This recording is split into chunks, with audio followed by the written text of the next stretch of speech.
So the hope is this November, 5 months from now, that Republicans will elect better people who actually care about their own voters, who care about the country, not just themselves. At the very top of that list, from our perspective, is Joe Kent. He's a former member of the Army Special Forces. He's running for Congress in the state of Washington, and he joins us tonight. Joe, thanks so much for coming on. It almost makes you sick just to keep repeating it, but none of this would be happening, or it would be happening in a much more restrained way, if there were somebody defending the rest of the country up there. But there doesn't seem to be.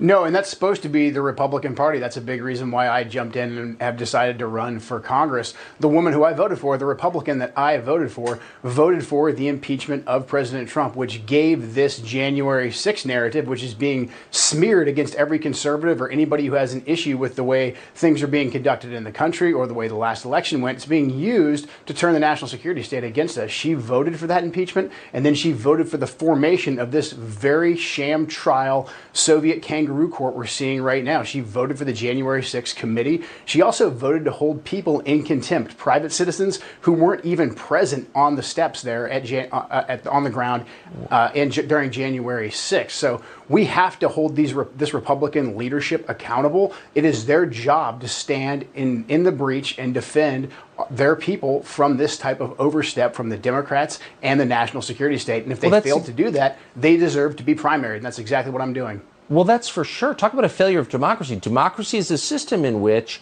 elected representatives represent the people who elect them. I think the most Republican state in this country, is Wyoming. There's one member of Congress from Wyoming. Here, and it's a Republican. Here's that Republican about 2 minutes ago. Watch this. Democracy is fragile. People in positions of public trust are duty-bound to defend it, to step forward when action is required. In our country, we don't swear an oath to an individual or a political party. We take our oath to defend the United States Constitution. And that oath must mean something. Tonight, I say this to my Republican colleagues who are defending the indefensible. There will come a day when Donald Trump is gone, but your dishonor will remain. So that's the Iraq war lady who told us they're weapons of mass destruction. I believe you fought in that war. Lecturing us about honor and truth. How could that person claim to represent the voters of Wyoming?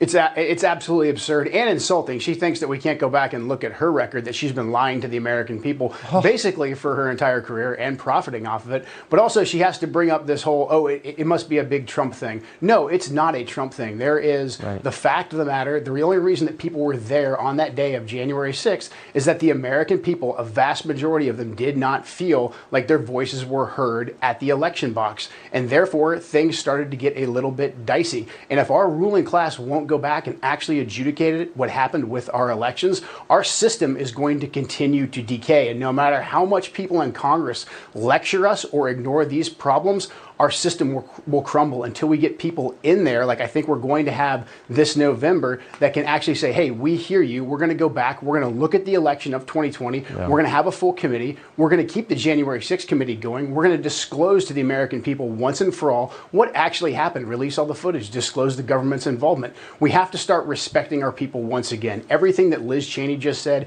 everything the woman that I'm running against, Jamie Herrera Butler, who's too afraid to come face her constituents or face me in a debate, everything they stand for, we have to cast that off if we are going to preserve this republic.